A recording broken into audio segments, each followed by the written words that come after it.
Hello again, and thanks for joining me in the training room. So today I'm going to show you a technique called lose it or use it. And I'm going to introduce you to our model, and this is Rebecca, and throughout the series she's going to be modelling a couple of styles and techniques just to show you and demonstrate you how you can do things easily from the comfort of your own home. Now, so the use it or lose it method, basically what that talks about is how we can incorporate our own hair into the styles of the wigs. Now, especially if we've got long hair, sometimes we think, oh, it's a nuisance to have long hair, and sometimes the hair doesn't go so well within the wigs that we're trying to wear. But I want to show you that we can actually take advantage of the hair that we have and use it to the benefits. So for instance, if you're wanting to have a wig that needs to be very flat at the front, there's a way in which we can wrap our hair underneath to make sure that we get the flattest bit in the front and the heaviest bit at the back. Likewise, if we want to wear our wigs in a way that it gives us volume and we want the volume at the top, there's also another way in which we'd wrap our hair so we've got more volume at the top than at the front and the sides and the back. So I'm going to demonstrate these two techniques for you so that you can see how easy it is for you to do in the comfort of your own home. Firstly, what you need to decide is exactly how do you want to wear the wig. It's important for you to make the decision before you put the wig on. Say for instance you wanted to have a side parting. Which side do you want the parting to be on? Once you've determined that, then what you would do is you part your hair accordingly. So if you're going to have the side parting on this side, part your hair in the direction that you would be wanting to wear the wig.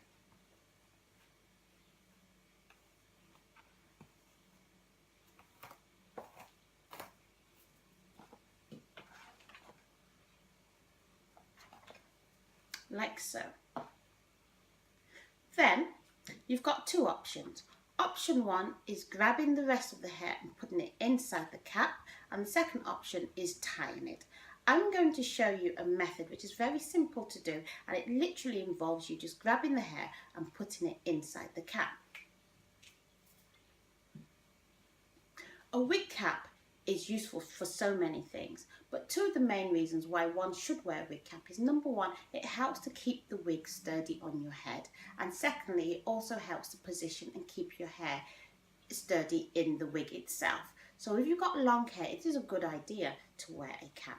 Some people find it very uncomfortable to wear a cap, and it's always your choice to determine whether you are going to or whether you're not going to. But I always suggest try putting it on first and leave it on your head for 20 minutes. It roughly takes about that long for you to forget that it's on your head. If you've forgotten that the wig cap is on your head after that period of time, then it's a safe thing for you to do. The likelihood is that when you wear your cap, you're not going to realise that you have it. If, however, after 20 minutes or even less, it starts to agitate you or you feel uncomfortable, I would suggest that you remove it immediately and look for another alternative.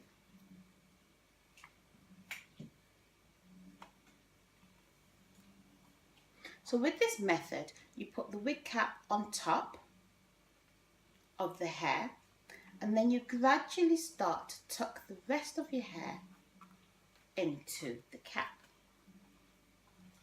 At this point, you're not really bothered about where the hair is going, because the main thing is about getting all your hair into the cap.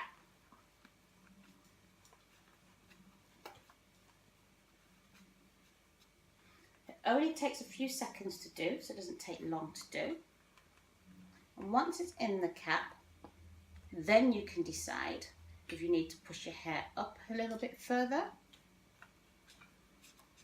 or if you're comfortable where it is. Okay.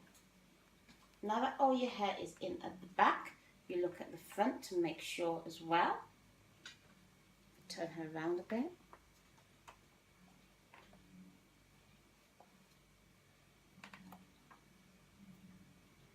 And any bits that are sticking out, if you're not going to make use of it, you make sure you tuck it in.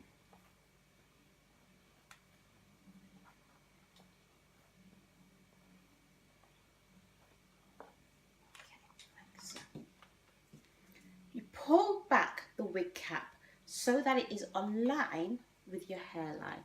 Now, if you're in a situation that you don't have a hairline, you're trying to figure out where should your wig cap start, I would suggest that you use the four finger rule. And the four finger rule is literally taking 4 fingers and putting it above your eyebrows and just above there, and just see where does it end.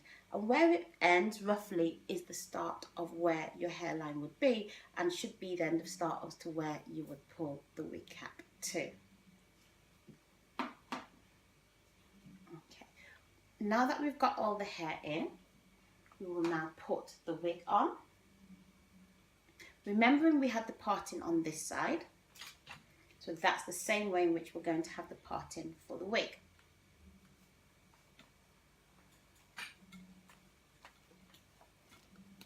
When you put your wig on, put it on from front to back.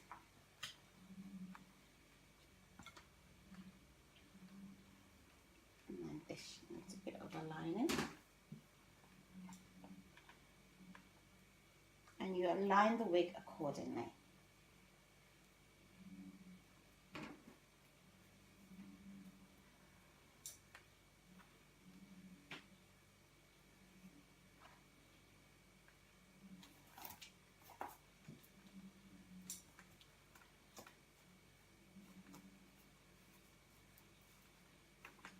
This is a mode acrylic wig.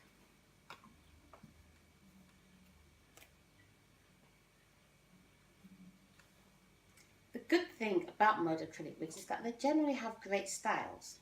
So if you're looking for a wig that's just pre-styled and not much effort to wear, then a mode acrylic wig is a good option to go.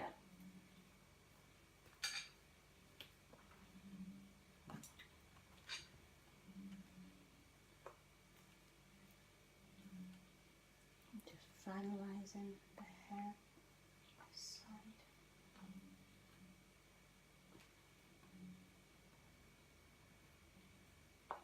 She likes her fringe quite long. Pull that bit up.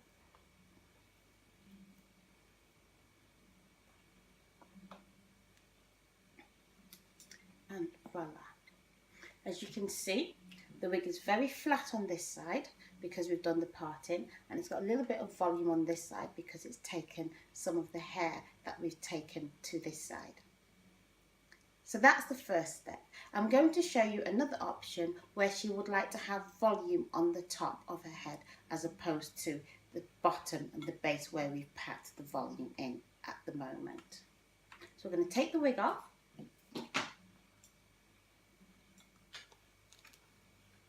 And take the cap off.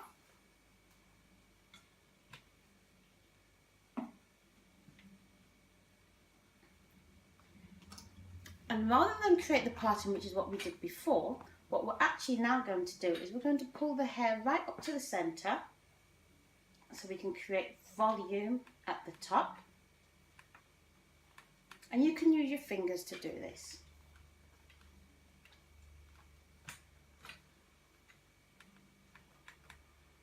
Doesn't have to be neat.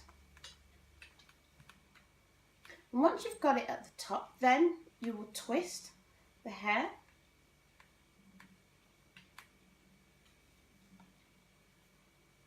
and create a nice messy bun. Doesn't matter if you've got bits of your hair falling down. Essentially, the key is to get the majority of it at the top. Now we'll put the wig cap on.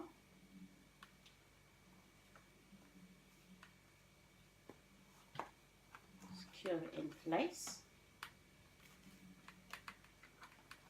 And once it's on,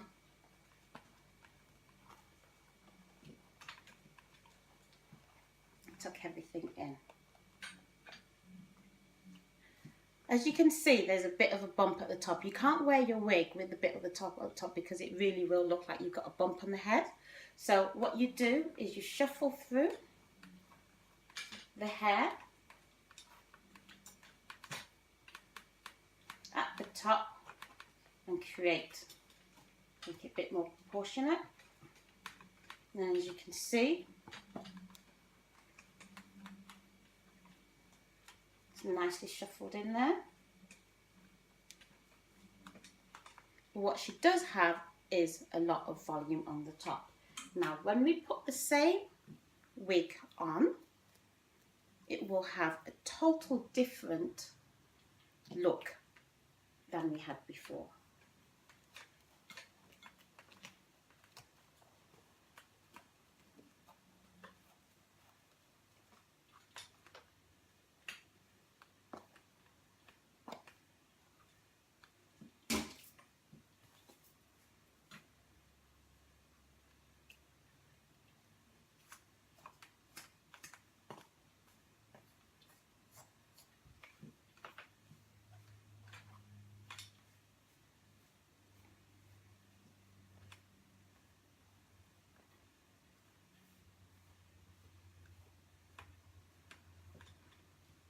As you can see, now she's got a lot more volume on the top because we've packed her own hair up to the top.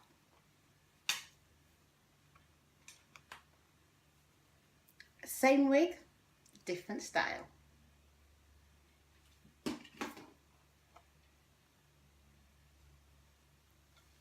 And lastly, I want to show you how you can actually incorporate your own hair into a wig. So it is important, if you're doing this, to make sure that your own hair matches or is very close to the wig that you're trying to incorporate, as well as the texture. So not only should it match in colour, it should also match in texture. If you've got a big difference between the two, it will tend to look a bit false, and then people will know that you're wearing a wig, which is what we're trying to avoid in majority of the cases. So in this instance, what I'm going to do is I'm going to use this same wig, and as we learned earlier today, a mode acrylic wig is a wig which literally is not real, and also a wefted wig is a wig that doesn't have any lace in. So this is a full wefted wig, so there's no lace in it at all, which therefore means that it'd be very difficult for you to make the front of look very realistic. So, but there is a way around it, and that way around it is by actually incorporating your own hair into the wig itself. And I'm going to show you how you can do this. So in this stage, we're going to take a section of her hair at the front out. I'm going to leave this out, and at the sides as well.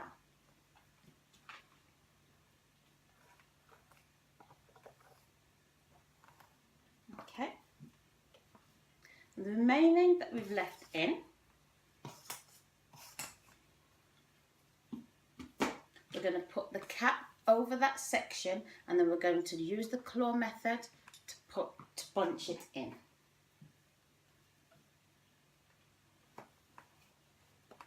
Okay. So we're packing it in at the back.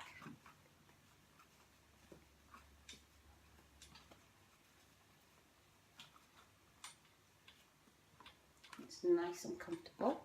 So we've got the bit in the front already out, like this. Okay, so what we're going to now do is we're going to put the wig on.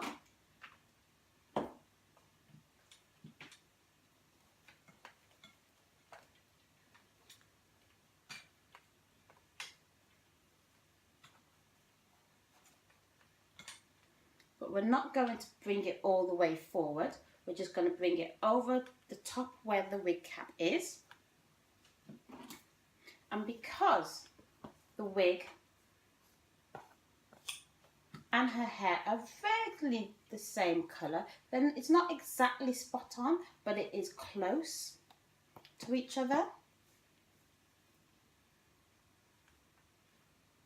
You're able to use the hair up front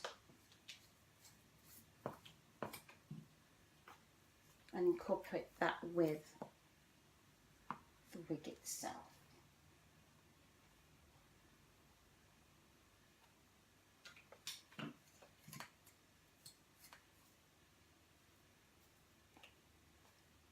And for an added finish, I'm going to put a nice hairband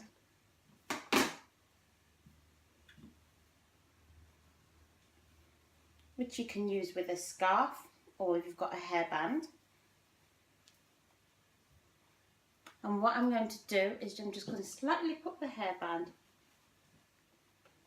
just over the section where we've incorporated the hair.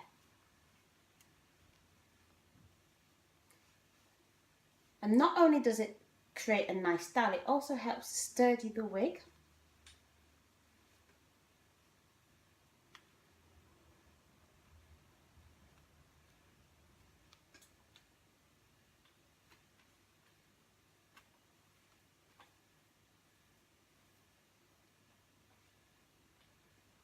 And voila. Doesn't that look good?